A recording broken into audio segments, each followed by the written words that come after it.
Bismillahirrahmanirrahim. Assalamualaikum warahmatullahi wabarakatuh. Alhamdulillahi rabbil alamin. Wassalatu wassalamu ala sayyidina Muhammadin ashrafil anbiya'i wal mursalin wa ala alihi wa ashabihi wa tabi'in wa tabi'ihim bi ihsanin ila yaumiddin. Tuan-tuan, puan-puan, saudara-saudari yang dirahmati Allah, khusus sekali pada jamaah Masjid Darul Makmur yang amat saya kasihi dan amat saya rindui. Alhamdulillah. Mari sama-sama kita panjatkan syukur kehadrat Allah Subhanahu wa taala di atas limpahan kurnia, nikmat, anugerah yang begitu banyak dan begitu luas Allah limpahkan kepada kita.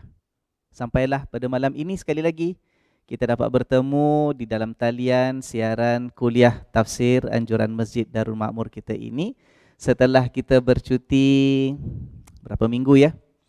Saya ingat 2 minggu, 24 hari bulan, hari raya pertama, kemudian minggu lepas 7 hari bulan. Jadi alhamdulillah malam ini kita dapat bertemu dan dapat kita insya-Allah meneruskan usaha baik kita yang dianjurkan oleh Masjid Darul Makmur ini untuk kita saling ingat mengingatkan, nasihat menasihati, tegur menegur. Mudah-mudahan apapun yang kita kongsikan sedikit maklumat yang ada ini ada manfaatnya dan mendatangkan barakah kepada kehidupan kita bersama di dunia dan juga di akhirat nanti. Amin ya rabbal alamin. Nah, sebelum kita meneruskan dengan kuliah pada malam ini, ada beberapa hajat daripada sahabat-sahabat kita untuk kita mulakan pertemuan pertama pada malam ini dalam musim yang baru selepas cuti hari raya pada tahun ini untuk kita sama-sama memanjatkan doa permohonan kita kepada Allah Subhanahu wa taala, mendoakan kesejahteraan dan kesihatan.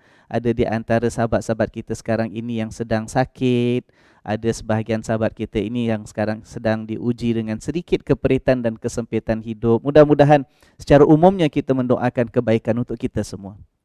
Orang-orang yang kita kasihi, orang-orang yang kita sayangi dalam kalangan keluarga kita sendiri maupun mereka yang tidak kita kenali, tetap ada dalam hati kita ini perasaan ukhuwah dan persaudaraan sesama kita sebab kita sama-sama sebagai umat Nabi Muhammad sallallahu alaihi wasallam. Mari kita doakan mudah-mudahan Allah hilangkan segala musibah dan malapetaka daripada kehidupan kita. Allah melindungi diri kita dan anak-anak kita daripada apapun wabak dan penyakit. Mudah-mudahan kehidupan kita kembali seperti sedia kala, malah lebih baik lagi selepas ini, dan mudah-mudahan iman yang ada dalam hati kita ini terus dipelihara dan diteguhkan oleh Allah Subhanahu wa taala.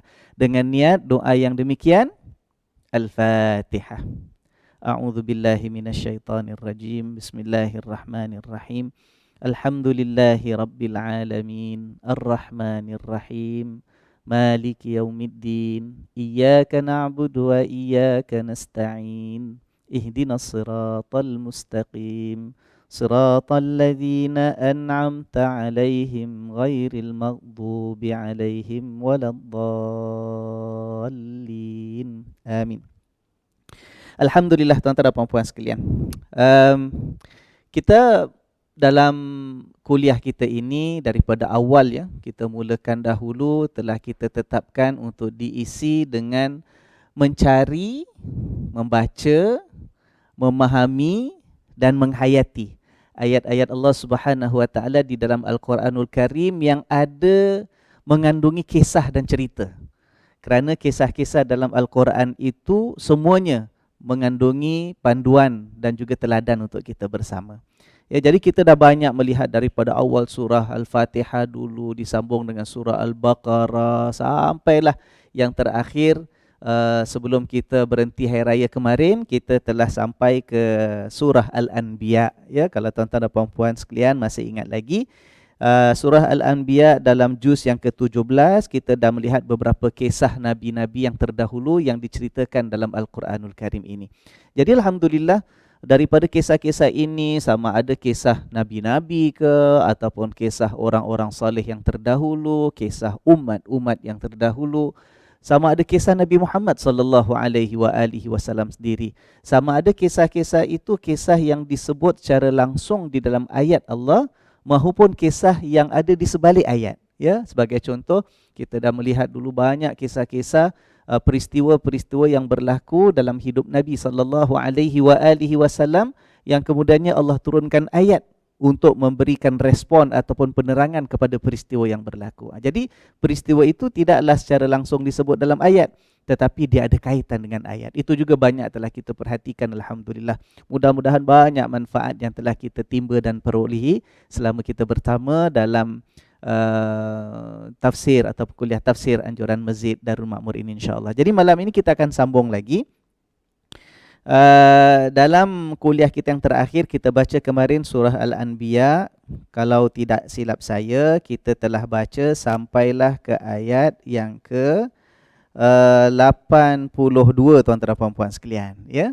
Dalam surah Al-Anbiya kita dah baca kisah tentang Nabi Ibrahim.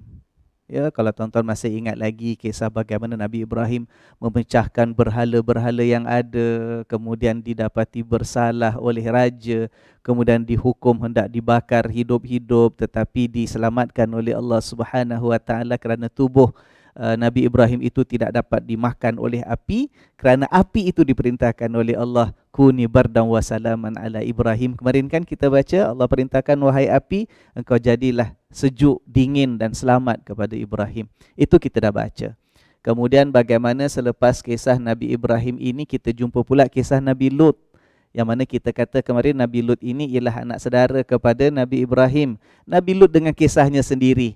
Ya, setelah dia tinggal di satu tempat, di satu negeri, berhadapan dengan kaumnya sendiri yang juga melakukan pelbagai kejahatan, dan di antara kejahatan mereka yang paling utama yang menjadi cerita dan sempadan kepada kita sepanjang zaman ialah betapa kaum Nabi Lut itu mempunyai kehendak nafsu yang songsang, di mana orang lelaki bernafsu terhadap orang lelaki sendiri. Dan kita dah lihat bagaimana akhirnya kerana kemungkaran mereka, kerana kekufuran mereka, kerana kedegilan mereka, akhirnya kaum Nabi Lut itu dihancurkan dan dimusnahkan oleh Allah Subhanahu Wa Taala, sedangkan Nabi Lut dan orang-orang yang beriman bersamanya diselamatkan oleh Allah Taala, ya. Kemudian selepas kisah Nabi Lut kemarin dalam surah Al-Anbiya juga kita dah baca kisah Nabi Nuh. Tuan-tuan dan puan sekalian masih ingat lagi kisah bahtera, bagaimana kemudiannya setelah siap bahteranya diperintahkan oleh Allah Nabi Nuh dengan pengikut-pengikutnya yang beriman naik atas bahtera, kemudian diturunkan hujan yang lebat, lalu ditimpakan kita kata musibah banjir yang memusnahkan kaumnya yang tidak beriman kepada Allah Subhanahu Wa Taala. Itu telah kita bincang kemarin. Kemudian selepas kisah Nabi Nuh, kita jumpa kisah apa lagi tuan-tuan dan puan sekalian, ya? Kita jumpa pula kisah Nabi Daud dan juga Nabi Sulaiman, ya. Kisah Nabi Daud dan Nabi Sulaiman, kedua-duanya merupakan kita kata manusia yang dikurniakan anugerah yang banyak oleh Allah Subhanahu Wa Taala, diberikan kekuasaan, kerajaan, harta kekayaan. Nabi Daud si bapa itu dengan kelebihan-kelebihannya, antaranya kita baca kemarin mempunyai kemahiran untuk melenturkan besi. Ya, dikatakan bahawa beliaulah orang yang pertama yang mereka dan mencipta baju perisai besi itu yang dipakai dibawa dalam peperangan, ya. Kemudian anaknya Nabi Sulaiman pula ditundukkan oleh Allah, angin itu di bawah perintah dia, ya, dan macam-macam lagi kisah yang lain yang kita tahu selama ini Nabi Sulaiman kerajaannya bukan hanyalah rakyatnya itu manusia sahaja, tetapi termasuklah haiwan, termasuklah burung-burung, termasuklah jin, semuanya itu juga termasuk di antara rakyat-rakyat yang diperintah oleh Nabi Sulaiman. Dan itu dah kita baca kemarin sampailah ke ayat 82 surah Al-Anbiya dalam juz yang ke-17. Alhamdulillah. Jadi hari ini apa kita nak buat, tuan-tuan? Kita akan sambung dengan ayat yang berikutnya. Ayat 83 malam ini. InsyaAllah dalam surah Al-Anbiya, ayat yang bermula dengan kalimah wa ayyuba. Nampak tu? Ya, perkataan Ayub. Maknanya malam ni kita nak lihat kisah Nabi Ayub pula lah. InsyaAllah, ya. Banyak manfaat juga kepada kita. Mudah-mudahan dengan izin Allah, Allah kurniakan kita kefahaman, penghayatan, ya. Dan dengan itu Allah menjadikan kita insan yang menyerahkan diri kita kepada apapun ketentuan Allah Subhanahu Wa Taala ke atas kita, ya. Baik. Ayat 83 ini insya-Allah kita tengoklah kalau malam ini kita boleh baca sedikit sampai ayat 88. Alhamdulillah. Itu yang saya rancangkan untuk pertemuan pada malam ini. Tapi tengok nanti, kalau saya dah mula berceloteh pusing sana sini, panjang-panjang belok kanan kiri, kalau kita tak sempat habiskan ayat 88 pun tidak menjadi masalah. InsyaAllah kita berdoa kepada Allah, minggu hadapan kita bertemu untuk kita menyambung lagi mana yang sempat kita sambung, insyaAllah ya. Jadi semua dah siap?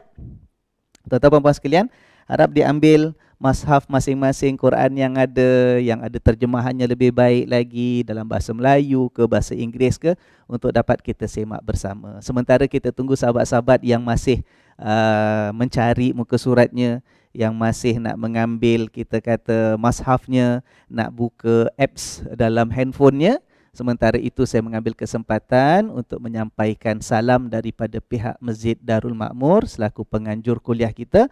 Salam kepada semua dengan ucapan selamat hari raya kepada para jamaah muslimin muslimat sekalian anggota masyarakat, dengan harapan ya satu undangan dan permintaan ikhlas daripada pihak masjid untuk sama-sama kita menghulurkan keihsanan dan kemurahan kita untuk rumah Allah Subhanahu wa taala, untuk menampung kos pentadbirannya ya, untuk menampung kos kita kata pengurusan bangunannya. Malah seperti mana yang pernah saya sebut dalam salah satu pertemuan kita yang lalu, Masjid Darul Makmur sedang hendak memulakan projek kita kata pembaikan pulih bangunan masjid dengan peningkatan fasilitis yang ada. InsyaAllah mudah-mudahan dengan sumbangan kita nanti Allah Subhanahu wa taala menganugerahkan rahmatnya, kasih sayangnya, keberkatan dan keredaannya kepada kita semua. InsyaAllah. Amin ya rabbal alamin. Siap tuan-tuan, puan-puan sekalian? Ayo mari kita lihat ayat 83 ya, surah Al-Anbiya. Firman Allah Subhanahu wa taala. A'udzu billahi minasyaitonir rajim. Wa ayyuba idh nada rabbahu anni massaniyad-dhurru wa anta arhamur rahimin. فاستجبنا له فكشفنا ما به من ضر وآتيناه أهله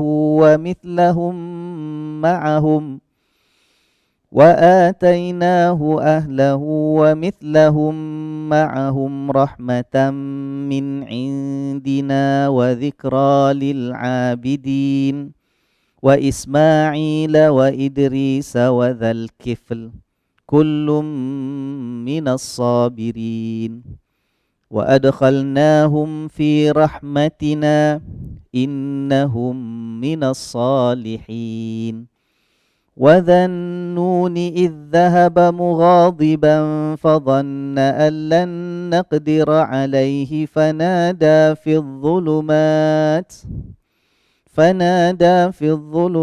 أن لا إله إلا أنت سبحانك إني كنت من الظالمين فاستجبنا له ونجيناه من الغم وكذلك ننجي المؤمنين صدق الله العظيم. Yang bermaksud wa ayyuba, dan begitulah Ayub. Maknanya ingatlah kisah tentang Ayub. Setelah kita baca kemarin kisah-kisah tentang Ibrahim, tentang Lut, tentang Nuh ya, maka sekarang sampailah pada giliran Allah Subhanahu wa taala suruh kita melihat dan memerhatikan kisah tentang Nabi Allah Ayub pula. Idnada, ketika dia itu menyeru Rabbahu, kepada Tuhannya ya. Anni, bahawa sesungguhnya aku ini massaniyad-dhurru, telah disentuh oleh kemudaratan. Wa anta arhamur rahimin, sedangkan engkaulah ya Allah yang maha pengasih di antara sekalian yang mengasihi ya. Jadi Allah Subhanahu wa taala mengisahkan dalam ayat ini kisah tentang Nabi Ayub alaihi salam. Ketika Nabi Ayub itu berdoa kepada Tuhannya, apa yang didoakan? Ya Allah, katanya, sesungguhnya aku ini telah disentuh oleh ad-dhurru. Dhurru maknanya kemudaratan. Kemudaratan ni kalau dalam bahasa Melayu apa ya? Bahaya, ataupun kita kata bencana ya, ataupun kita kata kesengsaraan, itu semua boleh dibawa maksudkan sebagai ad-dhur. Jadi kita tahu kisah selama ini kita dengar banyak. Daripada kita kecil lagi tuan-tuan dan puan-puan sekalian ya. Kita dengar mungkin daripada ibu bapa kita, kisah daripada guru ngaji kita dulu. Mungkin kita pernah pergi kelas agama ya. Kadang-kadang kita pernah baca buku kisah-kisah Nabi yang terdahulu, antaranya kisah Nabi Ayub. Dan kita dengar ceritanya bagaimana Nabi Ayub ini seorang nabi yang sangat dipuji oleh Allah Subhanahu Wa Taala kerana kesabarannya. Kerana ketabahan hatinya itu dalam menanggung dan menghadapi keperitan akibat daripada ujian yang Allah timpakan ke atas Nabi Ayub itu. Ya. Dan itu menjadi doa Nabi Ayub. Idnada rabbahu, nada di sini memanggil, maknanya berseru.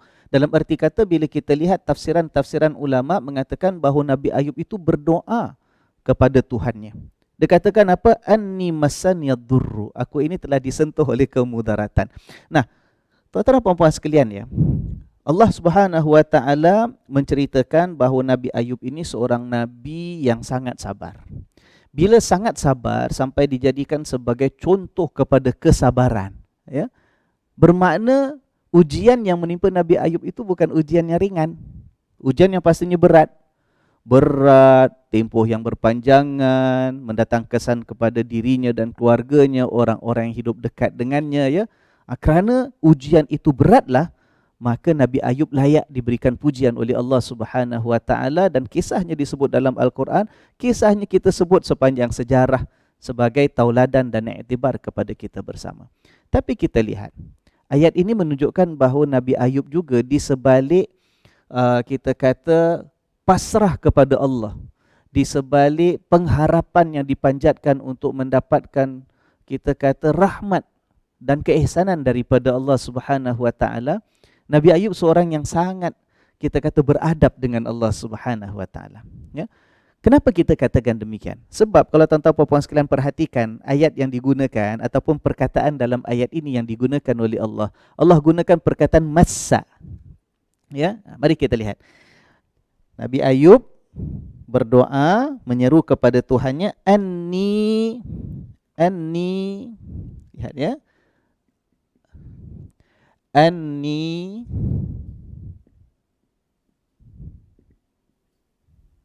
massa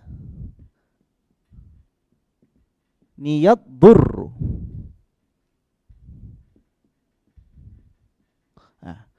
Anni, sesungguhnya aku. Sesungguhnya aku ini. Aku ni siapa tuan-tuan puan sekalian? Nabi Ayub ya? Baik. Masaniya. Masa, daripada perkataan masa. Asal makna masa maknanya sentuh. Sentuh. Masa, sentuh. Masaniya, aku ini disentuh. Ya, aku ini disentuh. Ni masa, asal perkataan yang ada dalam masa. Nia, aku disentuh. Disentuh apa? Ad-durru.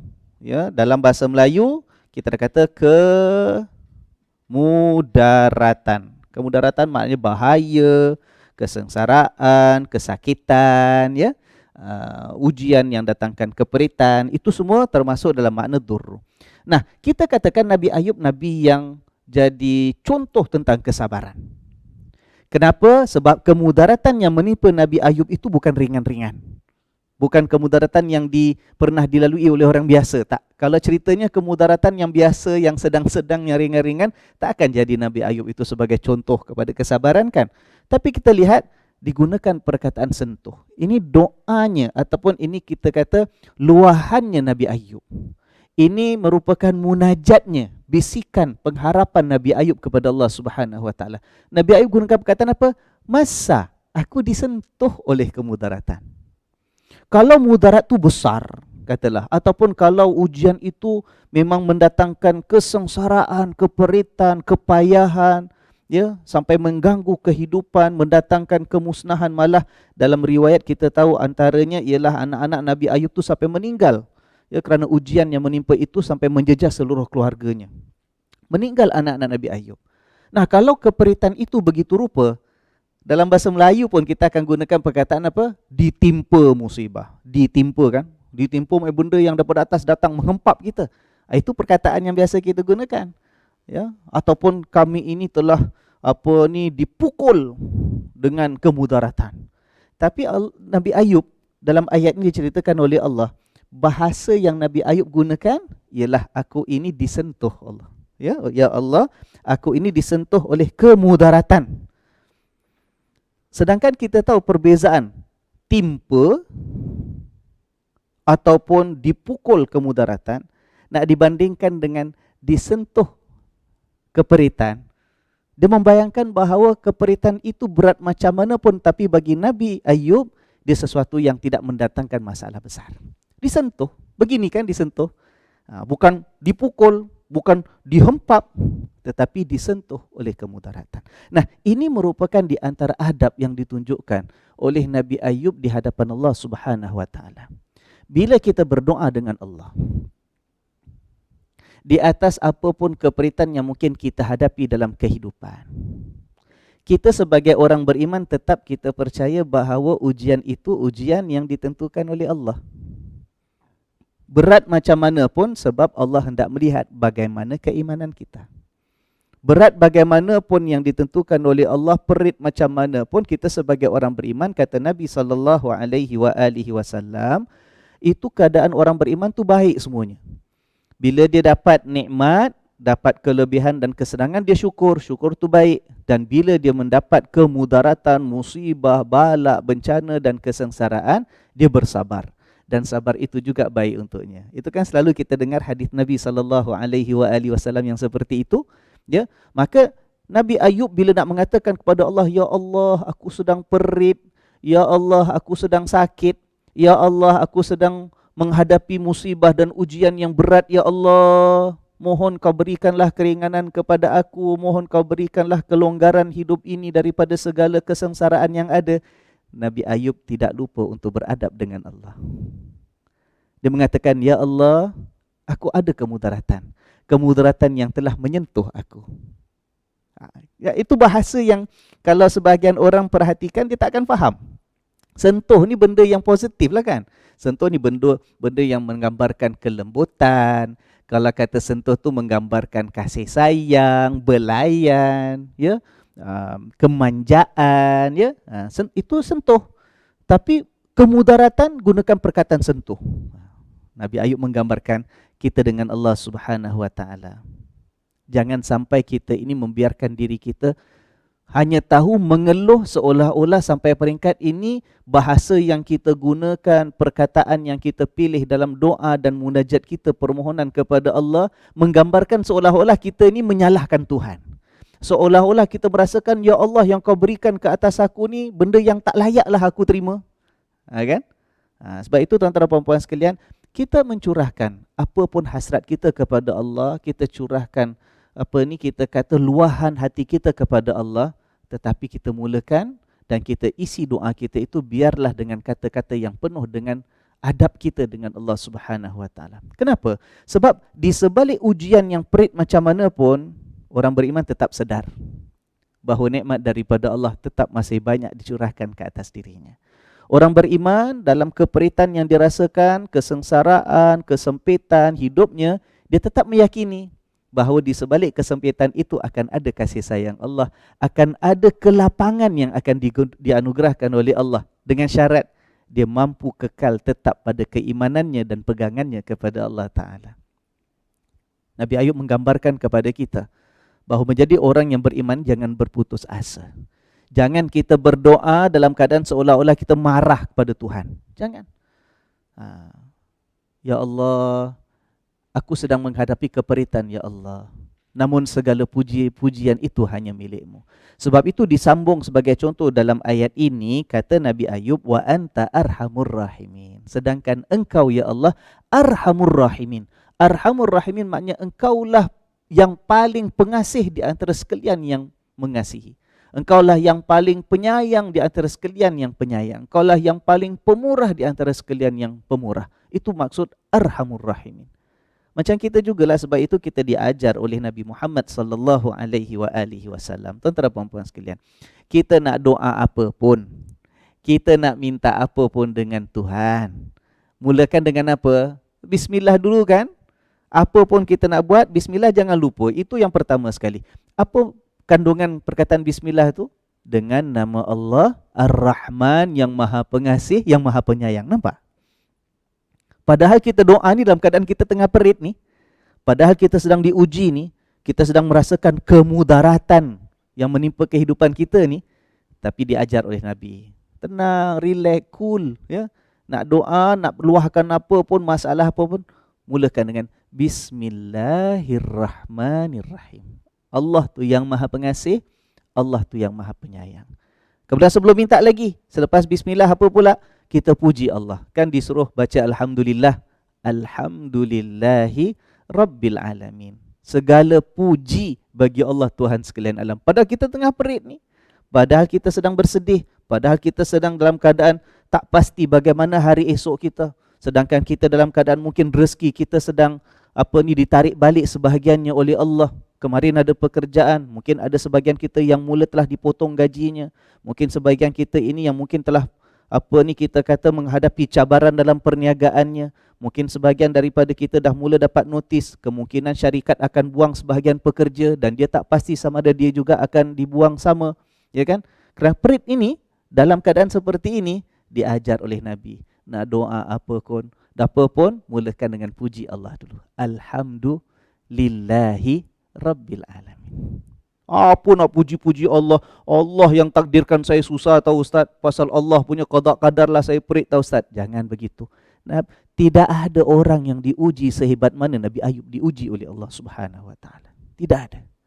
Sebab itu Nabi Ayub menjadi contoh tentang insan yang bersabar untuk Allah. Itu pun Nabi Ayub menunjukkan contoh. Bila nak sebut ditimpakan dengan kemudaratan, dia pilih perkataan aku disentuh oleh kemudaratan. Itu pun disebut oleh Nabi Ayub, wa anta arhamur rahimin, dan engkaulah ya Allah yang Maha Pengasih, yang paling pengasih di antara sekalian yang mengasih, yang sekalian yang pengasih. Subhanallah.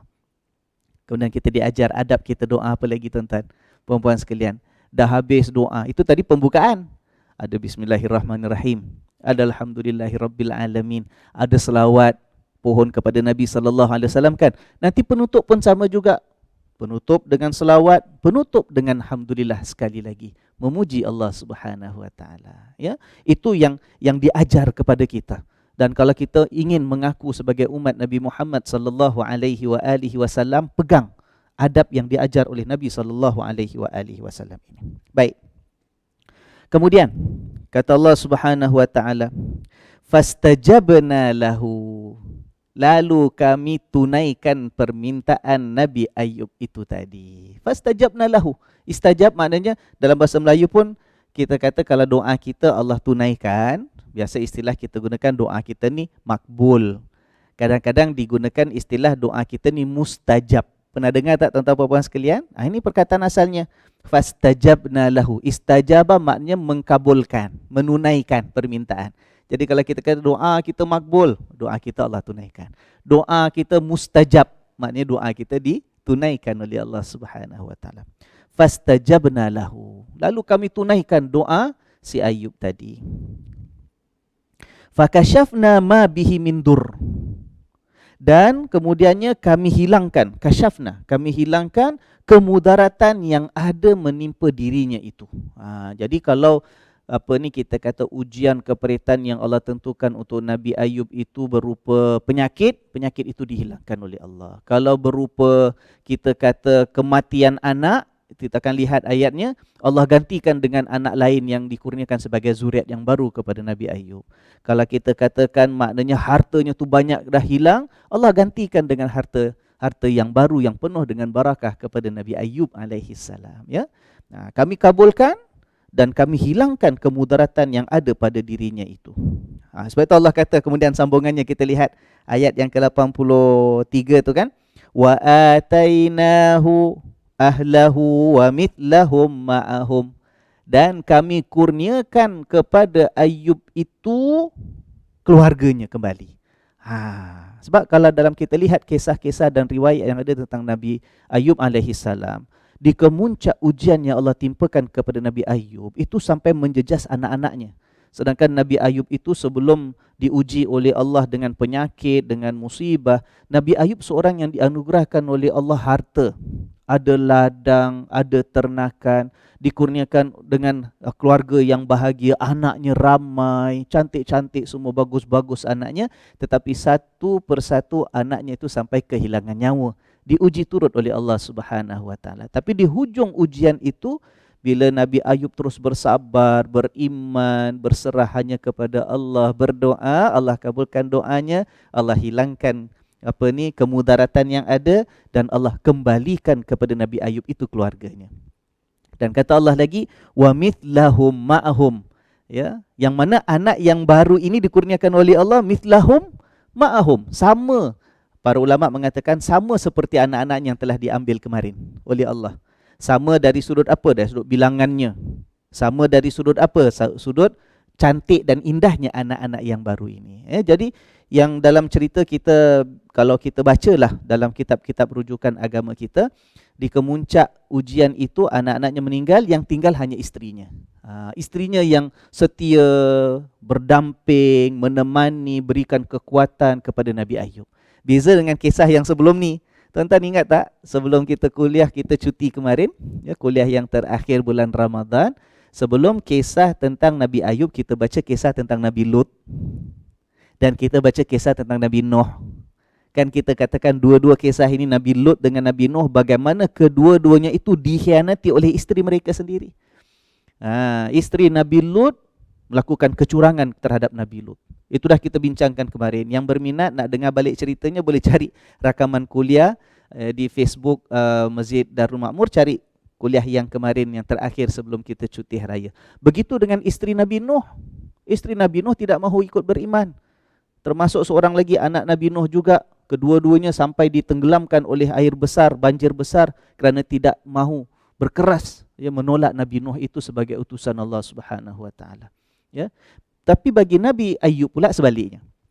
Nabi Ayub pula istrinya kekal setia dengan dia. Orang lain tinggalkan, orang lain mengata, orang lain menjauhkan diri, orang lain. Kalau isteri orang lain lah diuji suaminya macam gitu, tak rasa ada yang sanggup duduk masih kekal setia dengan suami yang seperti ini. Tapi isteri Nabi Ayub kekal. Ya, bersama dengan Nabi Ayub. Sampailah kemudiannya bila semua musibah itu diangkat kembali oleh Allah Subhanahu Wa Taala, Allah kurniakan zuriat yang baru daripada istrinya itu tadi. Maknanya istrinya diberikan kesihatan. Dikembalikan seolah-olah bagaikan seorang remaja dengan tenaga mudanya, sampai mampu melahirkan zuriat-zuriat yang baru untuk Nabi Ayub alaihi salam. Maka Allah mengatakan, kami kembalikan keluarganya kepada Nabi Ayub yang sama seperti yang sebelumnya.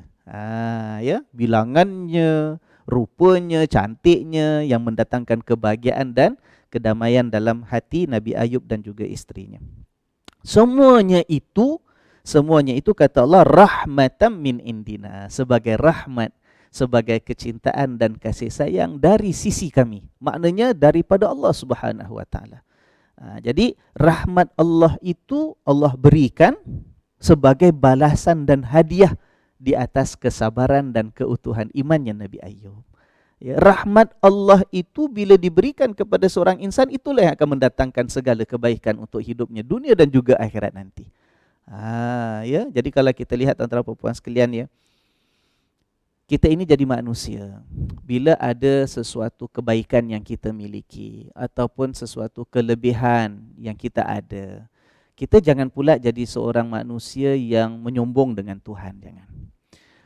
Kalau kita pernah menghadapi keperitan dalam hidup, kemudian keperitan itu dapat diatasi, sampai satu masa berganti keperitan itu pula dengan kesenangan.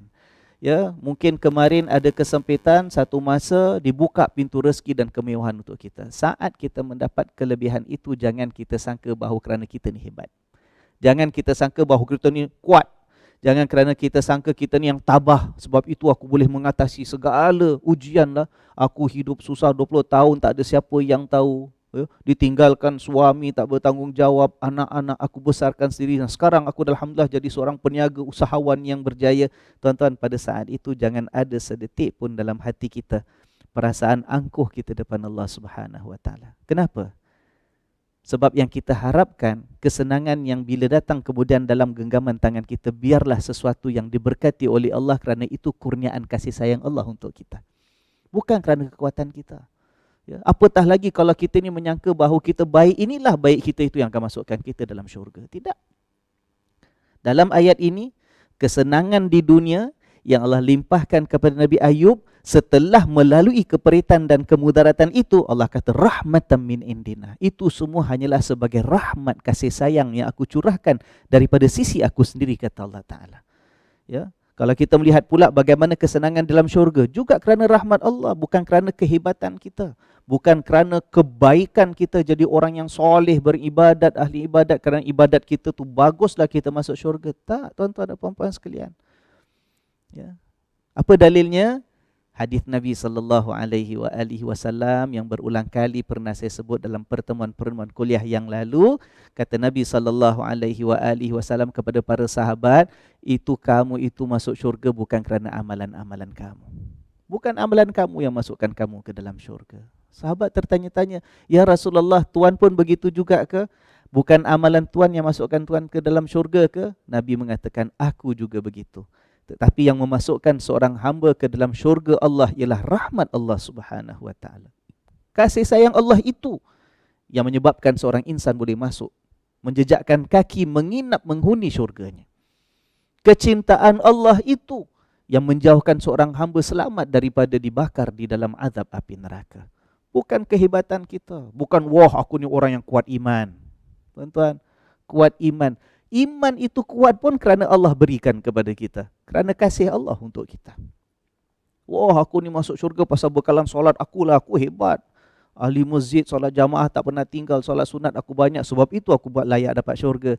Tuan-tuan, kita mampu solat itu pun merupakan anugerah daripada Allah. Kalau Allah tak pimpin kita, kalau Allah tak beri kesihatan pada kita, kalau Allah tak beri kesedaran, keinsafan dalam hati kita, kalau Allah tidak segarkan kesungguhan dan keinginan dalam hati kita untuk mencari keredaannya, takkan mampu insan ini untuk mendirikan salat walaupun salat cuma 5 minit dah selesai, tuan-tuan. Ya kan?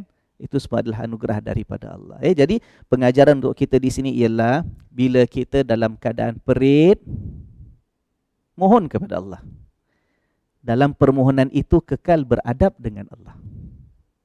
Bila kita dikurniakan kesenangan, jangan kita angkuh dengan Allah.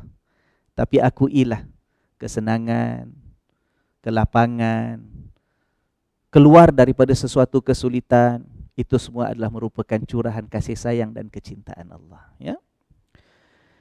Wa dzikra lil abidin. Itu semua adalah merupakan peringatan kepada hamba-hamba Allah yang abidin. Dzikra lil abidin, apa yang dilalui oleh Nabi Ayub, apa yang mampu diatasi oleh Nabi Ayub, kemudaratan yang kemudian hilang daripada kehidupan Nabi Ayub, kesenangan yang dicurahkan kepada Nabi Ayub sebagai curahan rahmat daripada Allah, itu semua juga adalah sebagai dzikra, sebagai peringatan. Ya. Peringatan untuk siapa? Lil abidin, untuk orang-orang yang beribadat, mengabdikan diri kepada Allah. Itu mana abidin, orang yang mengabdikan diri kepada Allah. Jadi kalau ada sebagian daripada kita mungkin yang bernama Zainal Abidin sebagai contoh. Abidin maknanya apa tadi? Orang yang beribadat kepada Allah, yang mengabdikan diri kepada Allah. Jadi kalau Zainal Abidin, itulah perhiasan kepada sekalian hamba Allah yang beribadat, mengabdikan diri kepadanya. Dia itu perhiasan kepada orang-orang yang taat kepada Allah. Itu makna Zainal Abidin. Ya. Baik, tuan-tuan dan puan-puan sekalian, dalam kisah Nabi Ayub ini, kalau kita lihat dalam Al-Quran tak banyak disebut. Nama Nabi Ayub pun, kalau kita lihat ya, Nabi Ayub namanya tak ada disebut banyak dalam Al-Quran. Yang ada dalam ayat ini, dalam surah Al-Anbiya. Kemudian nanti ada sambungan sedikit lagi ceritanya bila kita jumpa dalam surah Sad. Kita akan baca nanti insya-Allah sebagai pelengkap pada kisah ini. Itu pun tak banyak. Dalam surah ini kita baca kisah tentang Nabi Ayub. Berapa ayat tadi kita baca? 1, 2 ayat aja. Ayat 83 dengan ayat 83 dengan ayat 84 sahaja. 2 ayat saja, tuan-tuan. Dan dalam surah Sad pun sikit, 2 atau 3 ayat saja. Tak banyak kisahnya. Kisah-kisah Nabi pernah saya sebut kemarin, ya, bila kita baca kisah tentang Nabi Lut.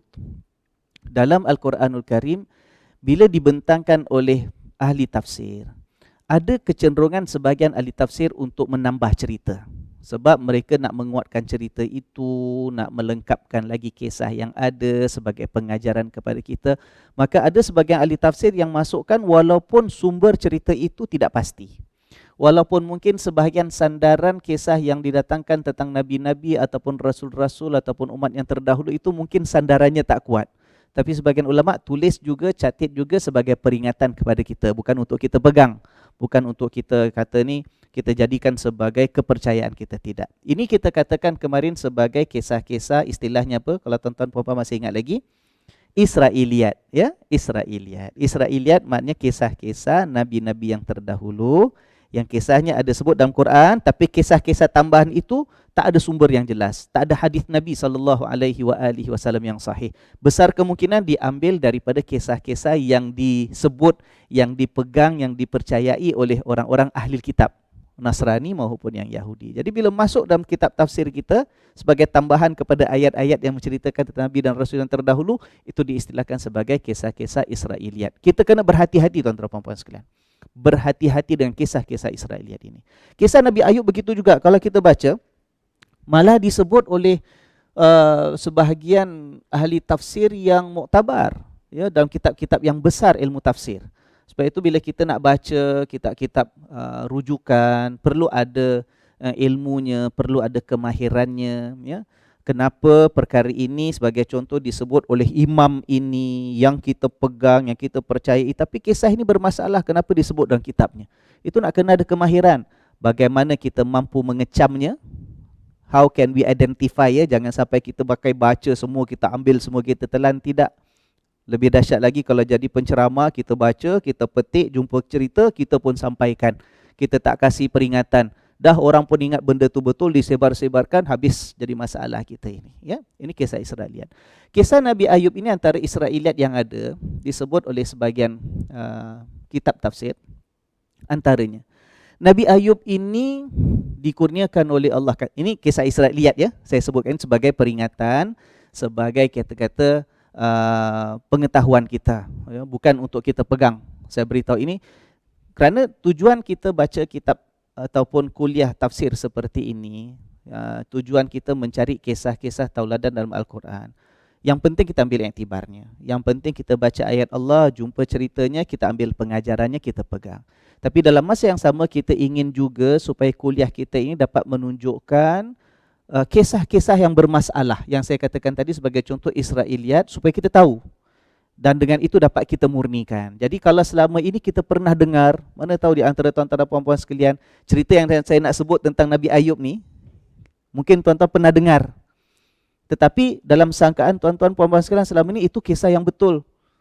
Sedangkan yang saya nak sebutkan ni saya akan terangkan, dia merupakan kisah Israiliyat yang sepatutnya kita tidak jadikan sebagai pegangan, ya. Ada diriwayatkan sebahagiannya sebagai contoh, Nabi Ayub ini dulunya merupakan seorang yang mewah, kaya. Allah berikan rezeki harta yang banyak, melimpah ruah. Anak-anaknya bagus-bagus, ramai keluarganya, bahagia. Ada ladang, ada ternakan unta, ternakan kambing, ya. Nabi Ayub sendiri seorang yang sihat, yang gagah, yang kita kata yang kuat jasmaninya. Jadi perkara itu dalam masa yang sama soleh. Dalam masa yang sama seorang yang baik, beriman, soleh, taat kepada Allah, mengajak pada kebaikan, ya. Jadi kalau ada orang yang baik, kaya, keluarganya bahagia, ya kan, pasti ada yang tak senang hati. Kalau tak manusia, iblis pasti tak senang hati. Syaitan pasti takkan senang hati. Macam mana ada seorang insan bahagia hidup kat dunia, harta banyak, keluarganya bagus, bahagia, orang hormat, baik pula tu. Ini nampak gaya ni kat dunia pun baik, akhirat pun masuk syurga. Iblis takkan senang. Jadi ikut riwayat Israiliyat itu antaranya menceritakan satu masa si iblis itu datang mengadu kepada Allah. Bukan mengadu apa, nak mengatakan, ya Tuhan, kata dia, hamba-Mu yang namanya Ayub itu nampak aja baik. Engkau kasih harta, wah dia pun taat, sembahyang, ibadat, tunduk kepadamu ya Allah, kata dia. Tapi aku rasalah, aku yakin sangat, Dia ni kalau kau uji, kau tarik balik kesenangannya, dia tak akan taat lagi lah ya Allah. Itu kan. Jadi kita kata iblis itu bila tak senang dengan Nabi Ayub, dia minta dengan Tuhan keizinan. Kalau engkau izinkan, aku akan buktikan. Aku akan ganggu dia, aku kacau dia. Engkau berikanlah keizinan untuk aku menghilangkan dan menghapuskan nikmat-nikmat yang dia ada. Kau akan tengok ya Allah, satu masa hamba-Mu yang namanya Ayub itu konon dipuji oleh manusia, dipuji, disanjung oleh malaikat. Kau akan lihat bila hilang nikmat dia, dia akan berhenti mentaati-Mu dan mengabdikan diri kepada-Mu ya Allah. Allah Subhanahu wa taala Maha mengetahui, ya, sama ada betul ataupun tidak kata-kata iblis itu, sama ada hamba-Nya namanya Ayub itu akan hilang keimanan kalau dicabut nikmat dan kesenangan kan. Tapi Allah izinkan. Ikut cerita Israiliyat ya tuan-tuan puan-puan sekalian, Israiliyat ya. Kisah yang tak patut dipegang, tapi saya sebut supaya kita murnikan. Lepas ni jangan kita jaga yang pegangan lagi ya. Allah izinkan, kau buatlah apa kau nak. Jadi iblis pun dia pakat, dia balik kat dunia, dia pakat dengan tentera-tentera syaitan yang ada. Dia mengatakan, wahai iblis, ya, izinkan aku untuk merosakkan ternakan dia. Saya ringkaskan, ceritanya panjang, saya ringkaskan. Untuk rosakkan ternakan dia. Iblis kata, bagus, pergi engkau. Jadi tentera yang satu ini pergi, dia menyebabkan ternakan-ternakannya Nabi Ayub itu mati. Dibakar, ya, hangus, mati semua. Unta-untanya mati, kambing-kambingnya mati, habis. Lalu syaitan ini datang dalam rupa seorang manusia, datang kepada Nabi Ayub, cuba nak menghasut. Ayub, apalah kau selama ni? Kau sembah Tuhan lah, kau taat jadi orang baik lah. Kau tengok, kau punya ternakan semua dah hancur. Apa nak sembah Tuhan lagi? Tuhan kalau penyayang, Tuhan takkan biarkan kau ternakan-ternakan kau yang hebat-hebat, yang banyak itu semua akan hancur begitu saja. Nabi Ayub tetap dengan ketabahannya. Ya, mengatakan, itu ketentuan Allah. Aku bersabar. Engkau ni kalau ada kebaikan, pasti engkau takkan hasut aku seperti itu. Ya. Gagal percubaan syaitan kali pertama. Lalu kemudiannya datang pasukan tentera yang kedua, tentera syaitan, cakap dengan Raja Iblis, mengatakan, tuanku, ya, kami nak cuba pula. Kami ada kebolehan untuk menghapuskan segala segala ladang tanaman-tanaman dia. Baik engkau cuba, kata Iblis. Pasukan tentera yang kedua, habis tuan-tuan. Rosak, binasa, dia punya tanam-tanaman itu sekelip mata hancur. Lalu datang lagi dalam rupa seorang manusia, berkata dengan Ayub, cuba nak hasut. Macam manalah Tuhan kau sembah, kau beriman dan sebagainya, taat tapi tak boleh pelihara, tak boleh jaga kau punya tanam-tanaman, habis begitu saja. Nabi Ayub kekal dengan keimanannya. Gagal percubaan yang kedua. Ya. Kemudian pasukan tentera ketiga cakap dengan tuanku Iblis, tuanku, kami nak cuba. Kami ada kebolehan mendatangkan kemudaratan, bahaya kepada anak-anak dia. Kau tengoklah wahai Iblis, wahai tuanku.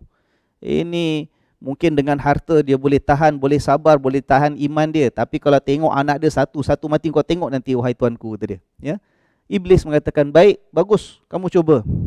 Maka datanglah percubaan kali ketiga, pasukan yang ketiga. Ya? Dengan apa yang mereka lakukan, maka anak-anak Nabi Ayub satu demi satu, seorang demi seorang, akhirnya meninggal mereka. Kemudian, gagal percubaan kali yang ketiga ini. Gagal percubaan kali yang ketiga. Lalu kemudiannya apa? Iblis mengatakan, kalau macam gini, aku sendirilah yang kena buat.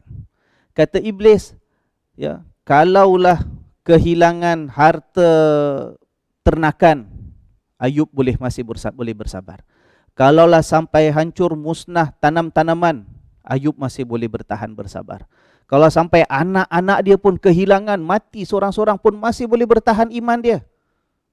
Maka sekarang akan uji pada diri si Ayub itu sendiri, kata Iblis. Ya, ini kisah Israiliyat ni, ya. Kisah yang tak boleh pegang ni saya cerita untuk kita ambil peringatan kita, ya. Lalu apa yang dilakukan oleh Iblis dalam riwayat itu, dalam cerita itu, Iblis pun datang mencari Nabi Ayub, keadaannya ketika itu sedang sujud beribadat kepada Allah. Maka Iblis pun gunakanlah apa tipu helah yang dia ada, dia tiupkan penyakit daripada tempat sujudnya Ayub, daripada bawah tanah tadi.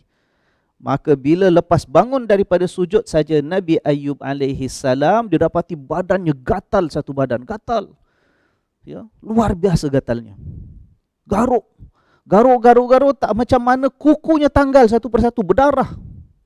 Jadi kudis, tanggal. Kuku yang digunakan untuk garuk, tanggal. Kemudian dagingnya tanggal satu persatu, sedikit demi sedikit, bernanah, berkulat, berkudis, ya, busuk jadinya sampai akhirnya tinggal tulang dengan kulit saja, tuan-tuan. Itulah, ya. Kemudian bila dah dalam keadaan yang demikian, Nabi Ayub terasa amat perit dalam menghadapi ujian itu. Dalam kisah itu sampaikan begitu sekali dahsyat, anak-anaknya dah mati semua. Kalau apa ni kita kata harta kekayaan dah habis musnah semua. Dia pula dengan penyakit busuk macam itu. Ya kan? Badannya gatal segatal-gatalnya, nak garuk tak boleh, kukunya pun dah tanggal, dagingnya semua hancur. Ya, sampaikan apa dikatakan Nabi Ayub itu bila berdoa kepada Allah mengatakan, "Ya Tuhan, kenapa kau jadikan aku sebagai manusia? Ya Tuhan, bukankah baik saja kalau dulu aku masih lagi dalam keadaan darah dalam rahim ibuku, aku gugur saja ya Allah. Apa lagi yang ada dalam hidup aku semuanya dah hilang. Aku datang kepada manusia, manusia lari. Aku berbicara dengan orang, tak ada siapa yang nak dengar." Mengeluh Ayub itu. Ya, sampailah ditegur oleh Allah, akhirnya Nabi Ayub bertahan dengan penyakitnya, ya, peritnya. Sampaikan apa? Sampaikan bila diceritakan dalam riwayat yang masyhur ini, ada kisah yang masyhur kita pun selalu dengar. Nabi Ayub itu bila sembahyang ke, bila apa ke, bila sujud, itu kan badannya dah berulat ya. Dah hancur ya, dengan kudis, dengan nanah, dengan darah. Bila dia bangun daripada sujudnya akan lihat adalah cacing-cacing ulat-ulat yang jatuh daripada tubuhnya waktu dia sujud tadi. Dia kutip, dia letakkan balik kat kepala. Maknanya banyak kepalanya tu habis dah, berkudis, berulat, busuk. Tapi bila dia bangun nampak ulat-ulat yang ada, dia ambil. Pernah dengar tak cerita ni tuan-tuan sekalian? Dia ambil ulat-ulat tu, diletakkan balik kat ubun kepalanya, letak kat kepalanya, ya kan? Sebagai tanda apa? Sebab dah ditegur oleh Tuhan. Suruh bersabar. Pasal kemarin bila hilang kesabarannya sekejap, dia menyalahkan Tuhan dan mengatakan kenapalah sampai dijadikan sebagai manusia. Kalau dulu tak lahirkan oleh ibunya kan bagus, terus gugur, buang darah begitu saja, tak perlu hidup sebagai manusia. Ya.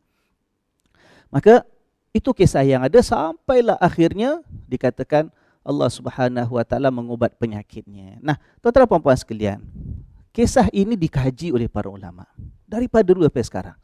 Imam Ibn Kathir, Imam Fakhruddin Ar-Razi menyatakan bahawa kisah ini kisah yang tidak ada sandaran yang jelasnya.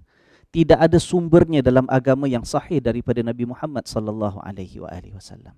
Dan mana mungkin seorang nabi yang soleh, yang dipilih oleh Allah Subhanahu Wa Taala dilantik menjadi nabi itu boleh menjadi seorang yang menyalahkan Tuhan, yang mengatakan kenapa kau jadikan aku sebagai manusia? Kenapa tidak aku dulu masih dalam kandungan ibunya dah gugur habis begitu saja, tak perlu hadapi ujian seperti ini semua ya Allah. Para ulama mengatakan bahawa tak mungkin seorang nabi akan menuturkan kalimat-kalimat seperti itu. Dan kemudian seorang nabi tidak mungkin diuji oleh Allah dengan ujian yang menjijikkan manusia. Tak mungkin. Ya, sebab tugas nabi itu kan untuk menyampaikan, mengajak manusia kepada Allah. Ya, walaupun mungkin miskin, tak berharta. Walaupun mungkin ada sebahagian nabi-nabi itu yang dibesarkan sebagai anak yatim seperti Nabi Muhammad sallallahu alaihi wasallam, tapi tak mungkin seorang insan yang namanya dilantik oleh Allah menjadi nabi itu yang kerja nak ajak orang untuk datang dengar, diuji oleh Allah dengan satu penyakit yang menyebabkan orang lari kerana busuknya, kerana jijiknya, kerana kotornya. Tak mungkin. Ini ditegaskan oleh para ulama banyak dalam kajian-kajian mereka. Ya. Maka kisah seperti kisah yang jangan kita pegang. Kita serah pada Allah. Apa makna perincian penyakit yang dihadapi oleh Nabi Ayub? Ya, yang penting tidak sesuai dan tidak kena dengan kemuliaan seorang Nabi itu dalam keadaan dia buat orang lari daripada dia. Nabi Muhammad sallallahu alaihi wasallam kita lihat dia. Seorang yang tidak berharta. Ya, seorang yang bukanlah ada mak bapak yang membesarkan dia, ya kan? Tapi bukan seorang yang menjijikkan, malah sebaliknya Nabi Muhammad sallallahu alaihi wasallam menunjukkan bagaimana wajarnya seorang insan yang bergelar nabi ataupun rasul. Keterampilannya penuh dengan kemuliaan, keterampilannya, pakaiannya, ya, kita kata wataknya, kepribadiannya, Ya, bajunya, harumannya, rupanya, rambutnya. Sebab itu Rasulullah sallallahu alaihi wasallam diriwayatkan dan kita tahu Nabi itu di antara perkara yang tak pernah terlepas ialah sikat Nabi, minyak Nabi, minyak wangi Nabi, celak Nabi. Nabi pergi mana pun rambutnya terurus. Nabi pergi mana pun bauannya harum. Nabi pergi mana pun ya bajunya itu tidak kotor. Walaupun Nabi suka pakaian warna apa tuan-tuan yang paling Nabi suka sallallahu alaihi wasallam? Pakaian warna putih kan? Banyak-banyak warna pakaian paling susah nak jaga daripada comot pakaian warna apa? Kan putih. Kalau macam saya nak pergi tempat yang saya tahu banyak abuk ke banyak comot ke, saya tak pakai baju putih, saya pakai baju warna ni bagus, tak nampak kotor. Ya kan? Pakailah sebulan tak cuci pun bukan orang tahu ya tak tahu sekarang. Tapi Nabi suka pakaian yang putih. Tapi tak pernah diceritakan oleh para sahabat Nabi itu kotor bolor. Mulut Nabi sentiasa digosok. Walaupun waktu itu tidak ada berus gigi ke, sama ada yang manual ke pakai bateri ke, tak ada obat gigi, Dali ke, Colgate ke. Tapi Nabi gunakan kayu yang digunakan pada waktu itu untuk bersihkan giginya. Mulut Nabi sentiasa harum. Minyak wangi sentiasa dipakai. Celak matanya sentiasa diletak. Itu di antara pakaian orang-orang lelaki pada zaman itu. Rambutnya terurus, subhanallah. Itu keterampilan Nabi. Itu keterampilan para rasul yang Allah pilih subhanahu wa ta'ala untuk mengajak manusia untuk beriman kepada Allah Ta'ala. Ya kan? Bukan macam yang kita katakan dalam riwayat yang tidak ada sandaran itu dikatakan sampai begitu busuk tubuh badan Nabi Ayub alaihissalam. Itu kisah yang kita jaga-jaga, kita hati-hati. Jadi selepas ini, bila kita katalah kita sampaikan cerita Nabi Ayub dengan anak-anak, ya, ataupun kalau ada yang kita mengajar ngaji kat rumah ya, kadang-kadang budak-budak atau jiran-jiran, anak-anak jiran datang, blok kita, blok sebelah datang. Bila sambil kita belajar ngaji kan kita masukkan cerita-cerita sikit. Jaga-jaga, jangan cerita seperti ini kita sampaikan. Takut dia melekat tuan-tuan. Daripada satu generasi ke satu generasi, akhirnya dalam pemikiran kita ni ada bayangan, wah, boleh seorang Nabi itu busuk. Boleh seorang Nabi itu dalam keadaan bernanah, berulat. Siapa pun akan nampak jijik. Macam mana nak jalankan tugas nak mengajak orang untuk beriman kepada Allah Subhanahu Wa Taala kan? Ya. Jadi kita serahkan pada Allah penyakit yang bagaimana. Yang kita tahu bahawa anak-anaknya meninggal. Okey. Yang kita tahu harta kekayaan ditarik balik oleh Allah Subhanahu Wa Taala sebagai ujian. Okey. Yang kita tahu ada penyakit yang tertentu. Okey. Tapi apa sebenarnya penyakit dia? Serahkan kepada Allah. Seperti mana selayaknya seorang Nabi dan Rasul yang dipilih oleh Allah Subhanahu Wa Taala. Malah kita ada diceritakan oleh almarhum Profesor Hamka dalam kitab tafsir beliau, Tafsir Al-Azhar, berkaitan dengan ayat ini ya, datangkan cerita sepertilah sebagai peringatan kepada kita ya. Beliau mengatakan ada sebahagian orang malah yang tidak mengaji dengan betul, yang tidak diterangkan oleh gurunya dengan betul. Ada sebahagian yang mengambil kisah Nabi Ayub ini, kononnya ulat jatuh lepas bangun daripada sujud tadi, ulat tu tertinggal ke atas tanah, dikutip, diletakkan balik kat kepalanya, sebab itu asal ulat tadi jatuh ya kan. Ada mengatakan dengan sebab itulah maka sekarang ini bila kita habis salat berikan salam, Assalamualaikum warahmatullahi, Assalamualaikum warahmatullahi. Ada sebagian orang letakkan kepala tangan di atas kepala gini. Sapu. Kenapa? Sebab dia kata ini sebagai mencontohi perbuatan Nabi Ayub. Untuk terus sabar terima ketentuan daripada Allah. Kerana Nabi Ayub bangun daripada sujud, ulat-ulat jatuh, dikutip, letak kat kepala balik. Maka kita pun bila beri salam, kita buat seperti ini sebagai menggambarkan kita ikut contoh Nabi Ayub. La haula wa la quwata illa billah. Saya tak pernah dengar sendiri jumpa orang macam ni, saya tak pernah. Kat Singapura pun saya tak pernah tahulah kalau ada orang yang punya kepercayaan seperti itu. Mungkin Profesor Hamka almarhum dulu, masa hidupnya, kat kampung dia agaknya ada orang seperti itu. Jadi dia sebut dalam kitab tafsirnya. Ini jadi bahaya tuan-tuan. Kadang-kadang kita ni Allah yang diajar oleh Nabi, yang ada sandaran hadis sahihnya, kita lihat nak ikut. Tapi cerita pelik-pelik tu bila kita pegang tak nak lepas, sampai mempengaruhi cara kita beribadat kepada Allah Subhanahu Wa Taala. Jangan. Tuan-tuan dan puan sekalian, itu jangan jadikan pegangan kita. Masalah Ustaz, lepas kita habis salat, Assalamualaikum warahmatullahi, Assalamualaikum warahmatullahi, tu boleh ke tidak kita sapu tangan muka kita? Kan sebagai orang yang sapu. Ada sebagian orang tak buat pula. Itu boleh ke tidak, apa hukumnya, itu khilaf ulama. Ada mazhab, ada ulama tertentu mengatakan bahawa tidak boleh kita sapu tangan ke muka lepas habis beri 2 salam sebab tak ada hadis yang sahih. Sebab itu termasuk perbuatan bid'ah katanya. Sebab itu kita jangan pelik kalau kita salat berjamaah di masjid nanti. Bila masjid dah buka, tengok Assalamualaikum warahmatullahi, Assalamualaikum warahmatullahi. Ada orang tu tak sapulah muka dia dengan tangan. Jangan pelik sebab ada pendapat mengatakan tak boleh. Ada pula pendapat mengatakan boleh. Nak sapu tak nak sapu terpulang antara pendapat mazhab Maliki, kata harus. Ada pula mengatakan bagus kalau boleh kita buat. Malah ada ulama yang galakkan berdasarkan hadis-hadis yang tertentu, antaranya hadis riwayat Imam Al-Baihaqi. Ya, katanya ada riwayat Nabi SAW lepas berikan salam, lepas salat, Nabi sapu wajah Nabi dengan mengatakan, ada doanya, Bismillahilladzi la ilaha illahu ar-rahmanur rahim, Allahumma adhib annal hamma wal hazan. Ada hadisnya. Tapi masalahnya hadis itu hadis yang tidak sahih, dikaji oleh para ahli hadis yang lain. Bila hadis tidak sahih, itu yang jadi perbezaan pandangan antara boleh buat dengan tak boleh buat. Okey, tuan-tuan, masalah sapu tangan di muka lepas beri salam, lepas salat, itu ada khilaf. Saya tak ada masa pun dah pukul berapa dah sekarang ni ya.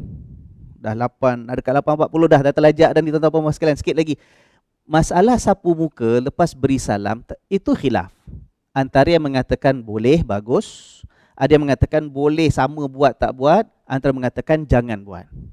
Ada dalil-dalil mereka yang gunakan, ada hujah masing-masing yang diketengahkan. Itu tak jadi persoalan. Kita buat apa yang kita yakin daripada guru kita. Siapa yang nak sapu, sapulah. Siapa tak nak sapu, sudah. Tak ada masalah.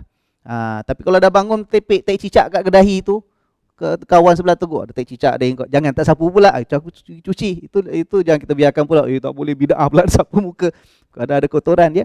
Yang jadi persoalan sekarang ialah, jangan kita buat itu dengan keyakinan yang bukan-bukan. Kepercayaan apa? Kepercayaan kita sandarkan kepada kisah-kisah tentang Nabi yang ada Israiliyat. Kisah tentang Nabi Ayub. Itu jangan kita jadikan sandarannya. Ya, orang lain sapu, ada yang tak sapu. Yang dia main sapu gini, sapu daripada atas ke bawah. Bila tanya kenapa? Ini kan kisah Nabi Ayub. Bila bangun daripada sujud, ada ulat jatuh, diambil letak balik kat kepalanya. Itu jangan jadikan sandaran. Kenapa kita beribadat? Kita gunakan sandaran kita kepada satu kisah Nabi yang terdahulu yang sebenarnya merupakan kisah Israiliyat. Itu jadi masalah. Itu jangan kita buat. Ya. Mudah-mudahan Allah Subhanahu Wa Taala pelihara kita, iman kita, amalan kita. Ya, Nabi Ayub dalam Al-Quran kisahnya tak banyak. Hanya dalam surah Al-Anbiya ini. Nanti insya-Allah kita akan jumpa surah Sad, ada sedikit ayatnya lagi. InsyaAllah ada sedikit kisahnya lagi. Tapi sekadar itu. Kita ambil iktibarnya. Iktibarnya apa tuan-tuan? Apapun kemudaratan, bila menimpa kehidupan kita sebagai insan, yakinlah itu ujian daripada Allah. Tugas kita mengelakkan diri. Kalau boleh jangan sampai ditimpa musibah. Tugas kita berusaha. Kalau boleh jangan sampai mendapat kemudaratan. Tapi kalau terkena juga, kita beradab dengan Tuhan. Berusaha, berdoa. Dalam doa, bersopan. Mulakan dengan memuji Allah. Bismillahirrahmanirrahim. Allah Maha Pengasih, Maha Penyayang. Alhamdulillahirrabbilalamin. Segala pujian milik Allah, Tuhan sekalian alam. Selawat pada Nabi, doa. Nabi Ayub tunjukkan contoh, walaupun begitu berat ujian yang menimpa, dia mengatakan, Ya Allah, Ya Tuhanku, aku ini telah disentuh oleh kemudaratan. Itu kan tanda manja. Lihat, kita serah yakin dengan Allah dan mengakui bahawa Allah lah Tuhan sekalian alam ini yang Maha Pengasih, yang paling pengasih di antara sekalian yang pengasih. Allah, mudah-mudahan selepas itu Allah pelihara kita, Allah bantu kita, Allah hilangkan kemudaratan daripada kehidupan kita, Allah gantikan dengan kelapangan dan kesenangan hasil daripada ketabahan kita. Saat datang kesenangan pula nanti, jangan kita lupa daratan. Jangan angkuh, jangan sombong depan Tuhan. Ambil iktibar kisah Nabi Ayub ini. Nabi Ayub dikatakan oleh Allah apa? Kami berikan itu semua kembali kepada Ayub. Anaknya kami gantikan dengan anak yang lain. Ya, sama banyak, sama baik. Hartanya kami pulangkan kembali kepada Ayub itu rahmatan min indina. Semata-mata sebagai sentuhan kasih sayang, rahmat daripada Allah Ta'ala. Mudah-mudahan kita berjaya menjadi hamba Allah yang layak menerima curahan kasih sayangnya. Mudah-mudahan dalam keperitan kita pada hari ini, kita tidak lupakan kasih sayang Allah. Mudah-mudahan dalam kesungguhan kita untuk terus tunduk kepada perintahnya, mematuhi arahan-arahannya, beribadat mencari keridhaannya, akhirnya kita berjaya mendapatkan keselamatan, kesejahteraan, kebahagiaan untuk diri kita, untuk orang-orang yang kita kasihi. Dunia kita ini juga kita selamat, akhirat nanti kita juga akan dipelihara oleh Allah. Amin ya rabbal alamin. Sekian saja tuan-tuan dan puan sekalian, insya-Allah kita bertemu pada minggu hadapan, hari yang sama, waktu yang sama selepas salat maghrib setiap hari Ahad, insya-Allah, dalam keadaan kita semua dilindungi oleh Allah. Terima kasih. Subhanakallahumma wa bihamdika asyhadu an la ilaha illa anta astaghfiruka wa atubu ilaik. Saya sayang tuan-tuan dan puan sekalian kerana Allah. Wassalamualaikum warahmatullahi wabarakatuh.